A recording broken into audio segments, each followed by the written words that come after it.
Hey, what's up, everybody? I'm just coming to you days before the release of the next installment in one of the biggest video game franchises out there, and that's Final Fantasy with Final Fantasy XIII-2. That's right, the sequel to the Final Fantasy XIII, which came out and kind of had some mixed reviews. I mean, I know a lot of the JRPG fans and those who are hardcore into those games actually really enjoyed it.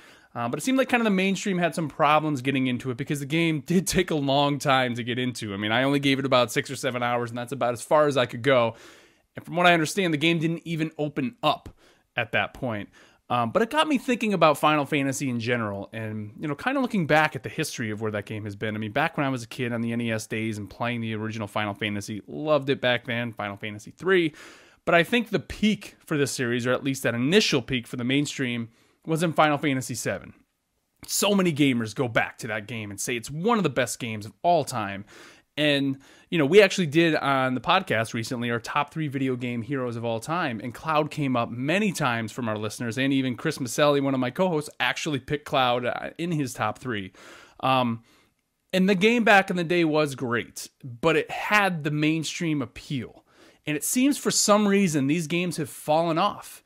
And, when you look at what the mainstream games are today, it's Call of Duty. And where was that shift? Why was there that shift from these JRPGs and these role-playing games to suddenly now have these action games? I mean, you can ask any gamer today and they'll tell you how great Final Fantasy VII was, but you put a controller in their hand and they pick up one of these more recent Final Fantasy games, there's something lacking for them. They play them and they're kind of like, and they just can't get through it.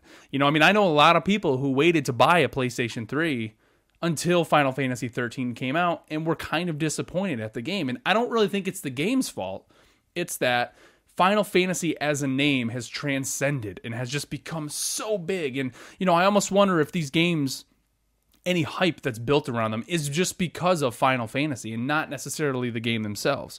Back in the day, Square was known, they innovated. I mean, they've been known for that. But are those games today, and it's going to wait to be seen with Final Fantasy XIII-2, whether or not they really stand up as an innovator, or are they just continuing to make some of the same games? I mean, back in the day, and if you ask anyone, I think the golden age for RPGs was probably on the PlayStation 2. People will always go back to that and say there were so many games that came out, and, maybe it's not even necessarily this genre, it's more here in North America, I want to say, because I think that's really who I'm talking to and what I'm referencing, because in Japan, these games are still huge and still have a huge following. But here in America, we've become more action-oriented. We want our Dragon Ages. We want our Mass Effect, our Kingdoms of Amalur Reckoning. We want that style of RPG. Seems for some reason these slower-paced, turn-based, even though, yes, Final Fantasy, it's active combat. It's not necessarily turn-based. But it is. You don't have direct control over the character. And for some reason, we've shifted away from that. And that isn't in the mainstream anymore. Maybe it's because there's so many gamers now. And the mass gamer likes the action as opposed to those who like the JRPGs, where back in the day, we didn't have this mass influx of gamers who like action games. So those were the mainstream just because of numbers and not necessarily of, the games themselves. So here's what I want you to do. First of all, tell me a little bit about, why you think this genre has fallen off. Or if you don't think it has at all, tell me. I mean, for me, I don't see people lining up for the new Final Fantasy game like they used to back in the day on the PlayStation. I don't see people lining up like that anymore. Yes, hype gets built around, but is it more around the name? So what I want you to do is go into this game looking at it more as just a game, as a JRPG, and not as a new Final Fantasy game. And let's see if it stands up. From what I've seen of the demo so far, they've added a lot of new things to it. They jump you right into the combat, which is great, because that was a problem with the last game, was I just couldn't get myself involved in it. And I know a lot of gamers had that same problem. What I've seen of this game so far, and from playing the demo, I actually really enjoyed it.